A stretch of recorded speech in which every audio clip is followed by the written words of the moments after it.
இந்த காணொளி கேரளாவில் சமீபத்தில் நடந்த ஒரு ஆச்சரியமூட்ட ரொம்ப ஒரு அருமையான விஷயங்க. அதாவது ஒரு குழந்தை ரோட்டில் நடந்து போயிட்டு இருக்கும்போது பபிள் கம் என்ன சாப்பிட்டுட்டு இருந்திருக்காங்க. டக்குன்னு தொண்டையில் மாட்டிருச்சு. மாட்டினோடனே இமீடியட்டாக பக்கத்தில் 2-3 பேர் நின்று இருக்காங்க. உடனே அந்த குழந்தை போய் ஏதோ மாட்டிக்கிச்சு அப்படின்னு அந்த குழந்தை சொல்லுது. இமீடியட்டாக ஒருத்தர் அந்த குழந்தைய கட்டி பிடிச்சி வயிற்றில் ப்ரெஸ் பண்ணுறாரு, துப்ப சொல்கிறாரு. சில மென்யூவர் பண்ணோடனே அந்த குழந்தை துப்பிடுச்சு. இமீடியட்டாக அந்த குழந்தை நல்லாயிடுச்சு. ஸோ ரொம்ப ஒரு எனக்கே ஒரு ஆச்சரியமூட்டும் விஷயம். சரிங்களா? என்ன அப்படின்னா இதை எல்லாருமே தெரிஞ்சு வச்சுக்க வேண்டிய ஒரு விஷயங்க. சமீபத்தில் கூட ஒரு குழந்தை வாய்க்குள்ள வண்டு போய் ஒரு ஊர்ல இறந்திருக்கு. சரிங்களா? அப்புறம் பேராசிட்டமால் மாத்திரை முழுங்க ட்ரை பண்ணும்போது ஒரு குழந்தை இப்போ சமீபத்தில் இறந்து போயிருக்காங்க. நிறைய அந்த தொண்டையில் ஏதாவது ஒரு பொருள் மாட்டி இறக்குறதுங்கிறது நம்ம ஊரில் நிறைய நடக்குதுங்க.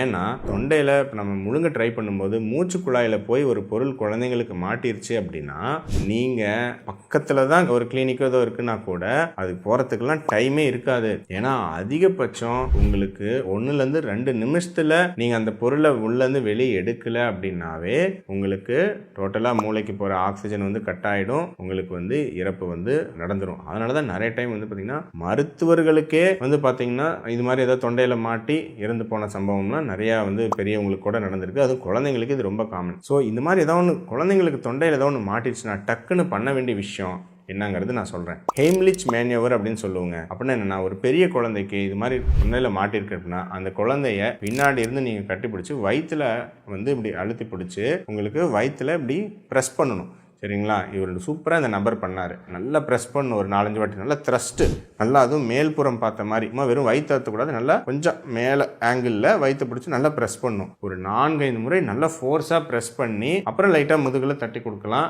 டக்குன்னு அந்த காற்று நுரையீரல்லேருந்து வெளியே வரும்போது டக்குன்னு அந்த பொருள் மூச்சுக்குழாயிலேருந்து டிஸ்லாஜ் ஆகிடும். அதே மாதிரி சின்ன குழந்தை அப்படின்னா அந்த குழந்தைய நம்ம மடியில் படுக்க வச்சு வயிறு நம்ம தொட மேலே இருக்கிற மாதிரி நல்லா முதுகில் நல்லா தட்டி கொடுக்கணும். நல்லா ஃபோர்ஸாக தட்டும்போது அந்த பிரச்சனைனால வெளியே வந்துடும். இதை பற்றி எல்லாருமே நீங்கள் தெரிஞ்சு வச்சுக்கணுங்க. குழந்தைங்களுக்கோ பெரியவங்களுக்கு ஏதோ டக்குன்னு தொண்டையில் மாட்டிச்சு மூச்சோட கஷ்டப்படுறாங்க, சோக்கிங் அப்படின்னு நடந்தால் இமீடியட்டாக அந்த ஹெம்லிச் மெனியோங்கிறத பண்ணும். இதை பண்ணி தான் அருமையாக அந்த நபர் ஒரு குழந்தையோட உயிரை காப்பாற்றிருக்காரு. இது ஒரு சாதாரண விஷயம் கிடையாது. கட்டாயம் உங்கள் வீட்டில் குழந்தைங்க இருக்காங்களோ இல்லையோ எல்லாரும் தெரிஞ்சுக்க வேண்டிய ஒரு விஷயம். நான் பொதுவாக இந்த வீடியோவில் எல்லாத்துக்கும் ஷேர் பண்ணுங்கன்னு நான் சொல்ல மாட்டேன். ஆனால் இதை கட்டாயம் எல்லாத்துக்கும் பகிருங்க. இது ஏன்னா எல்லாரும் பார்த்து பழகி தெரிஞ்சுக்க வேண்டிய ஒரு விஷயம். எப்போ வேணாலும் ஒரு உயிரை காப்பாற்றலாம்.